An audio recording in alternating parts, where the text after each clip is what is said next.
आपण पाहताय न्यूज 18 लोकमत आणि या क्षणाची सगळ्यात मोठी आणि महत्त्वाची बातमी ती म्हणजे बेलारूसमध्ये सुरू असलेली रशिया आणि युक्रेन यांच्यातली बैठक अखेर संपली आहे। तब्बल 3 तासांपेक्षा जास्त काळ या दोनही देशांच्या प्रमुख अधिकाऱ्यांमध्ये बैठक सुरू होती। बेलारूसमध्ये बैठक आयोजित करण्यात आली होती। युक्रेनवरचे हल्ले वाढत असतानाच आता रशिया आणि युक्रेनमध्ये चर्चा पार पडते। असं असलं तरी रशियाची मात्र यामध्ये दुटप्पी भूमिका दिसते, कारण एकीकडे चर्चेची तयारी सुरू असतानाच दुसरीकडे रशियानं अण्वस्त्र हल्ल्याची सुद्धा तयारी केल्याचं कळतं। 3 तासांपेक्षा जास्त काळ ही उच्चस्तरीय बैठक सुरू होती आणि ही बैठक आता संपलेली आहे। आपण अधिक माहिती घेऊयात। आपल्यासोबत देवळाणकर सर जोडले गेलेले आहेत, आंतरराष्ट्रीय घडामोडींचे अभ्यासक। देवळाणकर सर, बैठक तर संपली आहे, पण हातात फारसं काही पडलंय असं तूर्तास तरी काही दिसत नाही। मला असं वाटतं की हातात तसं काही पडणार नव्हतंच। याचं कारण असं आहे की हा बैठक म्हणजे देखावा होता।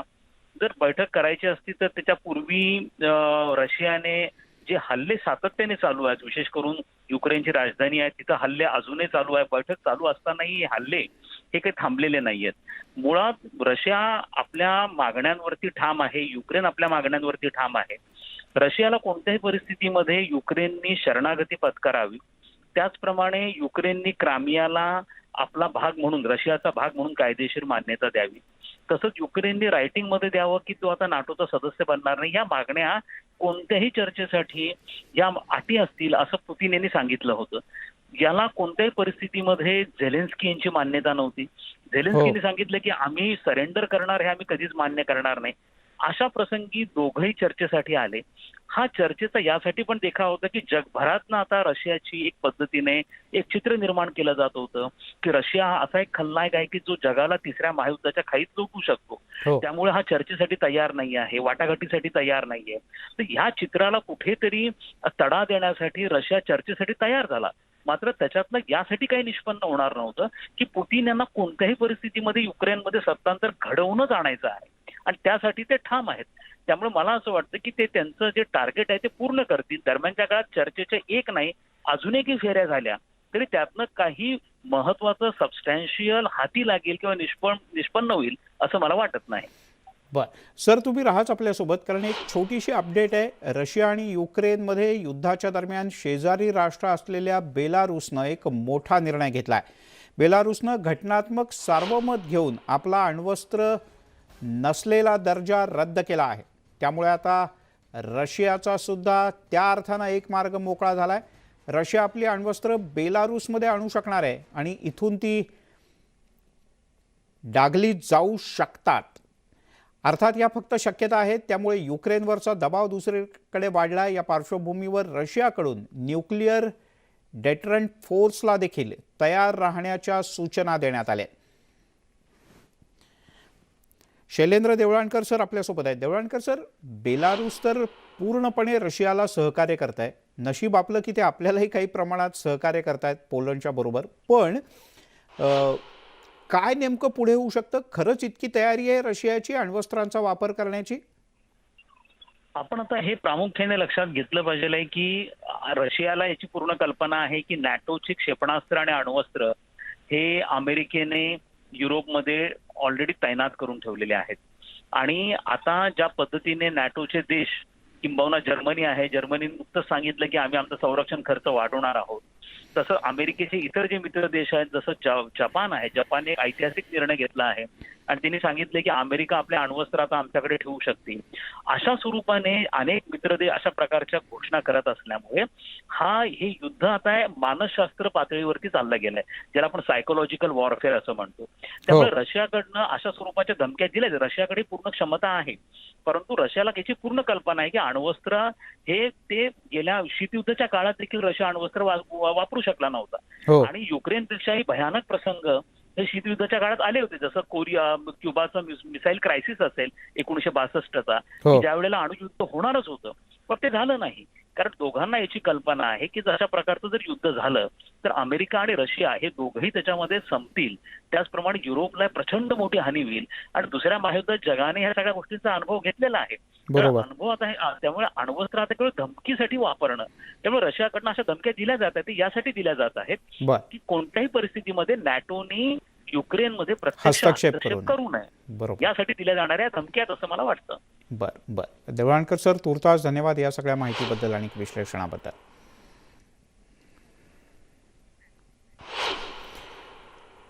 तिकडे रशियाची कोंडी करण्याचा प्रयत्न सुद्धा दुसरीकडे सुरू आहे. निवडक रशियन बँका स्विफ्टमधून हद्दपार करण्यात येत आहेत. मध्यवर्ती बँकेवर प्रतिबंधात्मक निर्बंध घालण्यात येत आहेत. रशियाची आर्थिक नाकेबंदी करण्याचा प्रयत्न सुद्धा सुरू आहे. रशियाचा अर्थपुरवठा खंडित करण्याचा त्यामागचा हेतू आहे. अमेरिका ब्रिटनसह युरोपियन महासंघाची ही खेळी आहे असंही मानलं जातं. तेल, वायू निर्यात आणि त्या संदर्भातले सगळे व्यवहार हे स्विफ्टवर अवलंबून आहेत आणि त्यावर जर का निर्बंध आणले तर रशियाची कोंडी होऊ शकते आणि हाच रशियासाठी एक महत्त्वाचा धक्का मानला जातो. रशियावर हवाई वाहतूक निर्बंधांची सुद्धा शक्यता वर्तवली जाते. युरोपियन देश निर्बंध लादण्याच्या तयारीत आहेत आणि कदाचित रशियानं आपली आक्रमक भूमिका जर का कायम ठेवली तर युरोपीय देश अधिक कठोर निर्बंध घालू शकतात. पश्चिमेला रशियाला संपूर्ण हवाई नाकेबंदी केली जाऊ शकते. दरम्यान युक्रेन आणि रशियामधल्या सगळ्या परिस्थितीच्या पार्श्वभूमीवर चर्चा करण्यासाठी पंतप्रधान नरेंद्र मोदी यांनी एक उच्चस्तरीय बैठक बोलावली. पंतप्रधान मोदी यांच्या अध्यक्षतेखाली ही बैठक थोड्याच वेळात सुरू होईल. या बैठकीला 3 मंत्रालयातले अधिकारी उपस्थित असणार आहेत. तसंच युक्रेन आणि रशिया युद्धानंतर पंतप्रधान मोदींच्या अध्यक्षतेखाली होत असलेली ही तिसरी महत्त्वाची बैठक आहे. अगदी सुरुवातीला एक बैठक झाली होती, त्यानंतर ऑपरेशन गंगा सुरू करण्यात आलं होतं. यानंतर दुसरी बैठक काल झाली. यानंतर 4 प्रमुख मंत्र्यांना पोलंडसह अन्य देशांमध्ये पाठवण्याचा निर्णय झाला आणि तिथून जे विद्यार्थी येत आहेत त्यांच्याकरता विविध प्रकारच्या त्यांच्या अडचणी दूर करणं, त्यांच्याकरता सोयीसुविधा उपलब्ध करून देणं, याकरता हे अधिकारी तैनात करण्याचा निर्णय झाला आणि आता थोड्याच वेळात आणखीन एक महत्त्वपूर्ण बैठक होते.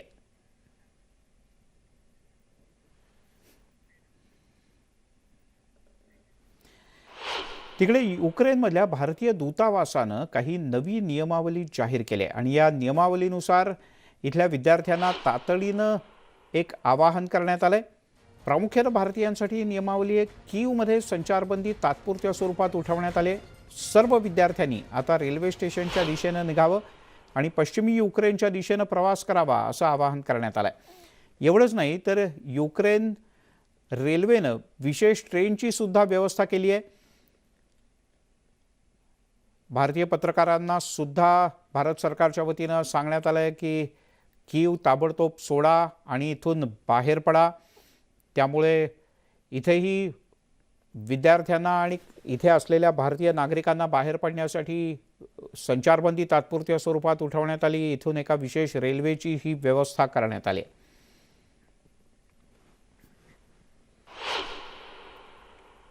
तिकडे युक्रेनमध्ये अनेक भारतीय विद्यार्थी वैद्यकीय शिक्षण घेण्यासाठी जातात. त्यात गोंदिया जिल्ह्यातल्या 3 विद्यार्थ्यांचा समावेश आहे. पवन मेश्राम, मयूर नागोसे आणि उमेंद्र भोयर. सध्या रशिया आणि युक्रेन युद्धामुळे हे तिघही विद्यार्थी तिथे अडकून पडले आहेत. हे 3ही विद्यार्थी सध्या परतीच्या प्रवासाला लागले असून त्यांना आपल्या निश्चित करण्यात आलेल्या ठिकाणी येण्यासाठी विविध प्रकारच्या संकटांचा सामना सुद्धा करावा लागतोय. यावेळेला त्यांनी सांगितलेले काही अनुभव अक्षरशः थरारक आहेत, अंगावर काटा आणणारे आहेत. मी 27 तारखेला मॉर्निंगला निघालो, तरी पण 2-3 तासाचा प्रवास करून मी रोमानिया बॉर्डरकडे पोहोचलो. रोमानिया बॉर्डरकडे खूप ट्रॉफिक जाम असल्यामुळे मी पायी चाललो. पायी चालायच्या वेळ म्हणजे कमसे कम 6 ते 8 तास आम्ही 6 ते 8 किलोमीटर आम्ही पायी चाललो. त्यामध्ये आम्ही खूप विद्यार्थी होतो, पायी चाललो. मग त्याच्यानंतर आम्ही बॉर्डरकडे वळलो. बॉर्डर करायला ओलांडायला खूप त्रास होता, कारण तिथं खूप गर्दी होती. त्याच्यामध्ये आम्ही करीब 9 ते 10 तास लाईनमध्ये राहिलो, तरी पण आम्हाला एंट्री मिळाली नाही. तिकडे डोंबिवलीमध्ये राहणारा संकेत पाटील हा विद्यार्थी युक्रेनच्या चर्निविस्टी या शहरामध्ये अडकून पडलाय. युद्ध सुरू झाल्यापासून मायदेशात परतण्यासाठी संकेत आणि त्याचे मित्र खूप प्रयत्न करतायत, पण त्यांना अद्याप म्हणावं तसं यश आलेलं नाही. आता संकेत आणि इतर जवळपास 350 भारतीय विद्यार्थी हे युक्रेनच्या चर्निविस्टी शहरातून एका बसच्या माध्यमातून युक्रेनची बॉर्डर ओलांडून रोमानियाकडे निघाले आहेत. मात्र त्यांना त्यांच्याजवळ फक्त 1.5 दिवस पुरेल इतकंच अन्न आहे. त्यामुळे भारतात येण्यासाठी आणखीन काही दिवस लागले तर मात्र काय करायचं हा प्रश्न संकेत आणि त्यासोबतच्या विद्यार्थ्यांना पडलाय. संकेत, सांगशील काय परिस्थिती आहे सध्या, कोणत्या शहरामध्ये आहेस तू? मी आता चर्निविस्टी शहरामध्ये आहे. आता आम्ही सध्या निघालोय बसमधून. आता आम्ही बॉर्डरवरती चाललोय रोमानियाच्या. बरं संकेत, 3-4 दिवस तू होतास तिकडे, काय परिस्थिती होती? जेवणा खाण्याची सोय कशी होती तुमची? तुमच्याकडे असलेलंच तुम्ही फूड वापरत होता की काही लोकांकडनं घेत होता? काय परिस्थिती होती? आम्ही 3-4 दिवसपासून होतोय तिथे, पण आम्हाला इथे सुरुवातीला 1-2 दिवस भेटलं जेवण, पण नंतर आम्हाला ती मेस बंद झाली, कारण की जो मेस मध्ये जेवण बनवत होतो तो इंडियाला गेलेला. सो आम्ही बाहेरनं खात होतो पैसे देऊन. बरं मग संकेत, आता किती लोक आहेत तुमच्यासोबत भारतीय विद्यार्थी जे आपल्या भारतामध्ये यायला निघालेत? हे एवढे विद्यार्थी. अच्छा. काय करतो? संकेत, युक्रेनमध्ये सध्या युद्धाची परिस्थिती काय आहे? विद्यार्थी कोणत्या परिस्थितीमध्ये दिवस ढकलतायत? काय सांगशील या सगळ्या एकूण परिस्थितीबाबत? युक्रेनमध्ये सध्या युद्धाची परिस्थिती तशी वेस्टर्न साईडला आहे, ईस्टर्न साईडला आहे. आम्ही आणि सध्या आता वेस्टर्न साईडमध्ये आहोत. आता त्यांनी कीव्हमध्ये आणि खार्किव्हमध्ये या 2 ठिकाणी युद्धाची खूप जास्त परिस्थिती आहे आणि आम्ही सध्या चर्निविस्टी भागामध्ये राहतोय आणि इथे तेवढी नाहीये. पण काल रात्री इमर्जन्सी सायरन होता, सो काल रात्री थोडा अलर्टनेस होता, मग नंतर नॉर्मल झाला. आमच्याकडे आता फक्त 1 किंवा जास्तीत जास्त 1-1.5 दिवसाचा आम्ही सोबत घेतलंय, कारण की आम्हाला फ्लाईट मध्ये फक्त मॅक्झिमम 7 kg ट्रॅव्हल करायला लावलंय. तो आमचे 1 जोडी कपडे आहेत सोबत, डॉक्युमेंट्स आहेत आणि थोडं खायसाठी घेतलंय. आम्ही 6 किलोच्या वरती घेऊन जाऊ शकत. मग बाकीचं सामान काय केलं संकेत? आम्ही बाकीचं सामान हॉस्टेलच्या स्टोरूम मध्ये ठेवलंय, कारण की आम्हाला कधी ही परिस्थिती सुधारल्यानंतर आम्हाला परत हॉस्टेलमध्ये यायचंच आहे कधी ना कधी, कारण की आम्ही फर्स्ट इयरचे विद्यार्थी आहोत. आम्हाला 6 वर्ष इथे युक्रेनमध्ये काढायचे, म्हणून आमचं जे सामान आम्हाला आता महत्वाचं नाहीये ते आम्ही हॉस्टेलच्या स्टोरूम मध्ये ठेवलंय आणि त्याचा टॅग आम्हाला दिलेला आहे, म्हणजे आम्ही जेव्हा परतू युक्रेनमध्ये तेव्हा आम्हाला ते सामान वापस भेटेल वापरण्यासाठी. गणेश गायकवाड, न्यूज 18 लोकमत, डोंबिवली. पहिल्यांदा गेल्यामुळे आम्हालाही भीती आहे आणि त्यालाही भीती आहे. तरी भारत सरकारने किंवा महाराष्ट्र सरकारने जर प्रयत्न केला ती लवकरात लवकर आणलं तर चांगलं होईल. अशी बरीचशी मुलं अडकली आहे, त्या सर्वांना गव्हर्नमेंटने सहकार्य करावं हीच विनंती आहे. आणि माझा मुलगा घरी आला म्हणजे आम्ही सर्व सुखरूप आहोत असं मला वाटेल, कारण पहिल्यांदा गेल्यामुळे आईबाबांचं शेवटी जीवच असतो. सगळे नातेवाईक फोन करत आहेत, सगळे ओळखीचे लोक फोन करत आहेत, मित्रमंडळी फोन करत आहेत, त्याच्यामुळे विचारपूस खूप चालू आहे. तसं त्याच्याशी माझा कॉन्टॅक्ट होत आहे, तोही आम्हाला सांगतो की मी सुरक्षित आहे. रशिया आणि युक्रेन दरम्यानच्या युद्धामुळे परभणी जिल्ह्यातल्या गंगाखेड इथला संकेत पाठक हा सुद्धा युक्रेनमध्ये अडकला होता. या परिस्थितीतून बाहेर पडण्यासाठी त्यानं भारतीय दूतावासाला संपर्क साधला, पण त्यांच्याकडून कोणतीही मदत मिळणं शक्य नसल्याचं लक्षात आलं. यानंतर त्यानं स्वतः पुढाकार घेतला आणि सोबतच्या 50 विद्यार्थ्यांना घेऊन खाजगी बसनं त्यानं युक्रेन सोडण्याचा निर्णय घेतला. युक्रेनच्या बाजूला असलेल्या माल्दोव या देशापर्यंत त्यांनी प्रवास केला. त्यांची व्यवस्था स्थानिक विद्यापीठामध्ये करण्यात आले. तो आणि सोबतचे विद्यार्थी सध्या चिसिनाव इथल्या विद्यापीठात मुक्कामी आहेत. संकेतनं त्याच्या प्रवासाविषयी न्यूज 18 लोकमतशी संवाद साधला. सोबतच भारत सरकारनं इथून आम्हाला सुखरूप भारतात नेण्यासाठी मदत करावी अशी विनंती, आग्रह त्याने केला आहे. माझ्यासोबत जवळपास 50 मुलांनी युक्रेन ओडेसा येथून बस बुक केली आणि आम्ही आमच्या सर्व अरेंजमेंट आम्हीच केली होती. एम्बॅसीला आम्ही कॉन्टॅक्ट करायचा प्रयत्न केला, पण एम्बॅसीकडून आम्हाला तसा काही रिस्पॉन्स भेटला नाही आणि आम्हाला तिथे राहणे सध्या योग्य वाटत नव्हते.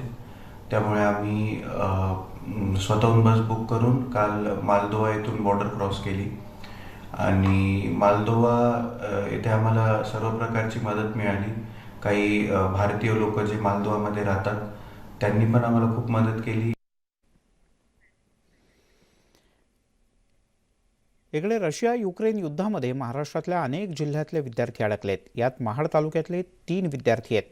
शिवसेना उपजिल्हा प्रमुख पद्माकर मोरे यांची मुलगी मुग्धा मोरे, बिरवाडी इथल्या प्राथमिक आरोग्य केंद्राचे अधिकारी एजाज बिराजदार यांचा मुलगा खुर्रम आणि त्याचे नातेवाईक शोएब पठाण हे तिघेही वैद्यकीय शिक्षणासाठी युक्रेनमध्ये राहत आहेत. यापैकी मुग्धा मोरे ही युक्रेनची राजधानी कीव या ठिकाणी अडकली असून तिथल्या युद्धजन्य परिस्थितीमुळे ती बंकरचा आसरा घेऊन सुरक्षित आहे. तर खुर्रम आणि शोएब हे दोघेही जण युक्रेनमधल्या लव्हिव या शहरातून पोलंड मार्गे भारतात येण्याच्या तयारीत आहेत. डॉक्टर बिराजदार आणि मोरे यांच्याशी संपर्क साधला असता मुलं संपर्कात असून भारत सरकारने लवकरात लवकर सगळ्यांना सुरक्षित ठिकाणी परत आणावं असं आवाहन त्यांनी केलं. आता दुपारी 3-4 वाजेपासून कॉन्टॅक्ट झालेला आहे 2-3 वेळेस आणि तो आता सध्या निघण्याच्या प्रयत्नात आहे. तिथून त्यांचा ग्रुप आहे 30 मुलांचा. ते पोलंडला निघत आहे तिथून बस बुक करून. आणि आता काय होईल ते ट्रॅव्हलिंग कसं करतील त्यासाठी आम्हाला खूप भीती आहे की त्यांची ते ट्रॅव्हलिंग व्यवस्थित व्हावं. आणि पोलंडपासून पण त्यांना अजून विजा भेटलेला नाही आहे. तो विजा लवकर भेटावं आणि शासनाने त्यांना लवकर म्हणजे आपल्या देशात परत बोलवून घ्यावं एवढी विनंती आहे माझी.